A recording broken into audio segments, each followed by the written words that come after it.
tenemos un proceso de paz bajo la ley de justicia de paz que ya lleva algunos años, desde el 2005, digamos, se puso operativo un año después, 2006, y unos años después las primeras sentencias, bueno, los 4 sentencias.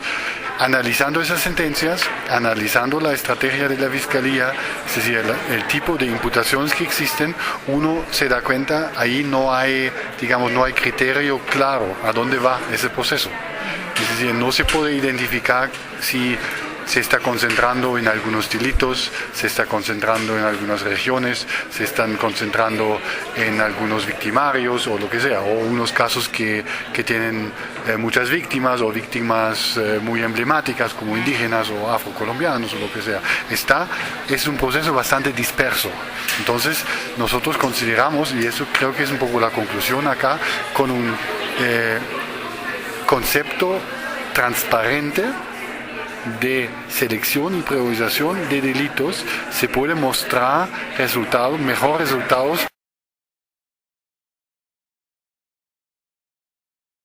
Por ejemplo, tenemos una sentencia o una imputación que tiene falsedad de documentos o que tiene 2, 3 homicidios, además otros delitos que no son tan graves, entre comillas, digamos, entre paréntesis, comillas, sí. Entre comillas, entonces eso no satisface a nadie, digamos. Entonces se tiene que concentrar en lo grande, provocar sentencias macro, digamos, sobre el bloque norte, sobre el bloque de Mancuso, lo que sea, y mostrar al país cómo ha sido el actuar de ese bloque, su financiamiento, su jerarquía, su relación con el ejército, su relación con el Estado, y realmente tener unas sentencias macro de una región o de un bloque, y que muestran el actuar de todo un bloque, no como tenemos en Mampuján o en otros casos que de alguna manera lo muestran, pero lo muestran en lo pequeño. Es decir, también por economía del proceso sería mucho mejor tener algo grande y luego los pequeños uno solo tiene que añadir. Es decir, en el fondo el tribunal o la fiscalía solo debe decir, como ya mostramos en el caso grande, el tal fulano fue participante de ese grupo, por lo tanto vivió lo mismo en el mismo contexto, entonces uno solo puede concentrarse en los hechos. Esa es un poco la idea.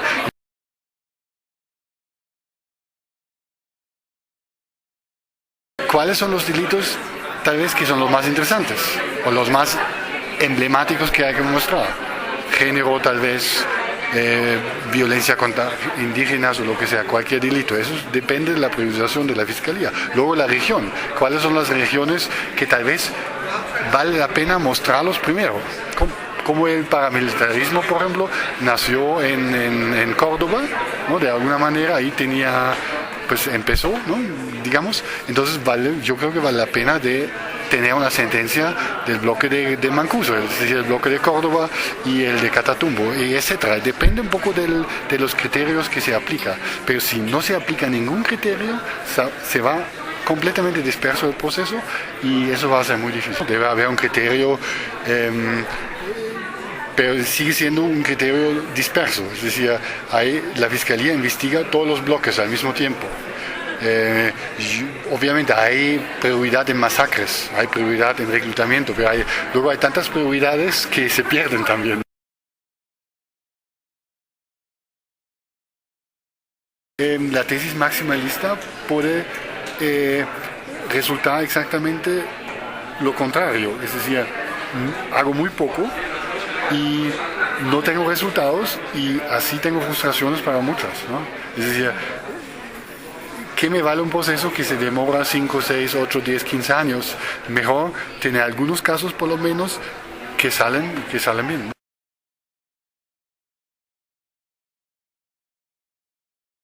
Bueno para la víctima también, de entender que tal vez su caso no es el primero, ¿no? Pero vuelvo a repetir, esa es una estrategia de investigación. ¿Qué caso va primero para agilizar todo el proceso? Eso no significa que en algún día se hace también los casos que no están priorizados o ser lo menos una salida jurídica válida para esos casos, aplicando el principio de oportunidad. Que no significa que no se repara a la víctima, porque la víctima, desde mi punto de vista, paralelamente fuera del caso penal debe ser reparada en la ley de víctimas.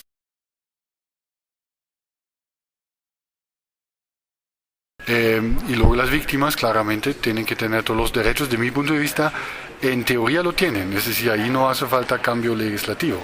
Las víctimas pueden participar donde hay posibilidades. Yo creo que ahí falla un poco la participación indirecta, es decir, a través de alguien, ¿no? Es decir, la víctima está sola, de mi punto de vista, en las versiones libres, a pesar de que tenga ahí sus abogados. Pero los abogados, por lo menos en mi experiencia de la Defensoría Pública, han sido muy apáticos, no han hecho nada. Y en las audiencias donde yo estuve, ¿no? En los tal vez 100 audiencias de versión libre donde estuve yo, no he visto un rol muy importante. La víctima tenía que hacer sus preguntas. En una víctima que no tiene profesión de ser abogado puede hacer ahí las preguntas adecuadas, ¿no? Yo creo que eso sí se tiene que cambiar, agilizar. De todas formas, se tiene que las audiencias, las diferentes audiencias que hay en ese proceso. Hay muchas audiencias para llegar a sentencias, ¿no? Esta formulación de imputación, esta formulación de cargos, esta legalización de cargos, esta sentencia y este incidente de reparación, y en medio hay otras cosas, es decir, son por lo menos 5 audiencias, y eso un proceso que parte de una confesión. Veo ahí una necesidad de, pues depende qué tipo de audiencia es, ¿no? La víctima tal vez no tiene que estar en todas las audiencias, entonces allí veo tal vez la posibilidad no solamente de tener un defensor público está ahí, sino pues, digamos un representante de la comunidad, ¿no? Dependiendo del delito, que esté ahí y que por la noche vuelve y el día siguiente informa a la comunidad o algo así en esa orden de ideas, ¿no? Y además los ONGs, yo creo que al mismo tiempo se debería fortalecer el rol de ellos en la representación de víctimas, porque la Defensoría Pública no va a hacerlo bien.